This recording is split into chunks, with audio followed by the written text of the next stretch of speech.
کہتے ہیں کہ 3 دفعہ پڑھ لے استغفر اللہ العظیم الذی لا الہ الا هو الحی القیوم واتوب الیہ. پڑھ لو نا کدو استغفر اللہ العظیم الذی لا الہ الا هو الحی القیوم واتوب الیہ.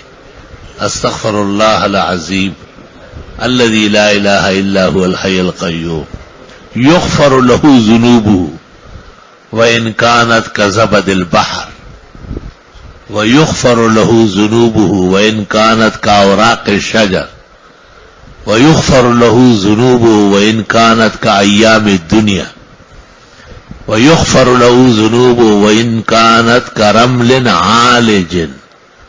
ریت کا ڈھیر کے برابر کیوں نہ ہو. بہت زبردست استغفار.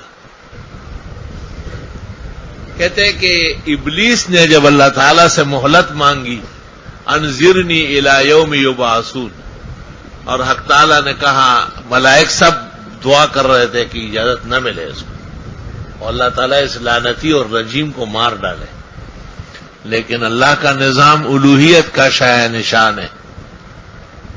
اللہ تعالیٰ نے کہا انک من المنذرین، آپ کو مہلت دے دی گئی. تو فرشتے خداوندی بہت زیادہ روئے اور بہت زیادہ غم کرنے لگے، بہت زیادہ اداس ہو گئے. اللہ تعالیٰ نے پوچھا کہ کیا بات پیش آئی، سارے رو رہے ہو، سارے غم زدہ ہو. انہوں نے کہا آپ نے اس کو سارے اختیارات دے دیے. یہ چھوٹا سا انسان جو ہے نا یہ کیسے بچے گا. حق تعالیٰ نے کہا میں نے آدم کی تخلیق کے وقت کہا تھا انی اعلم ما لا تعلمون، کہ میں جانتا ہوں تم نہیں جانتے ہو. اب میں ایک استغفار نازل کرتا ہوں، وہ یہ 3 دفعہ پڑھ لے اور شیطان کی ساری شیطانی ختم ہو جائے. اور یہ استغفار نازل ہوا استغفر اللہ العظیم الذی لا الہ الا هو الحی القیوم واتوب الیہ. تو شیاطین آسمان و زمین میں جہاں کہیں تھے وہ سب لوٹے لگا رہے زمین پر، اور زخم زخم تھے سارے چور چور ہو گئے کہ ہمارا کرا کرایا سارا تباہ و برباد کر لیا.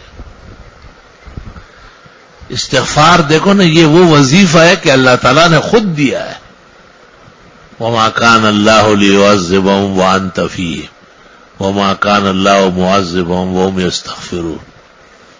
تو یا تو نبی کا وجود بچاتا ہے یا پھر استغفار بچاتا ہے. تو نبی کے وجود کا بدل کیا ہے؟ استغفار ہے.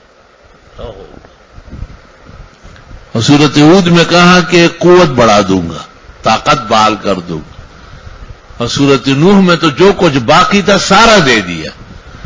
فقلت استغفروا ربکم انه کان غفارا یرسل السماء علیکم مدرارا ویمددکم باموال وبنین ویجعل لکم جنات ویجعل لکم انہارا ما لکم لا ترجون للہ وقارا وقد خلقکم اطوارا.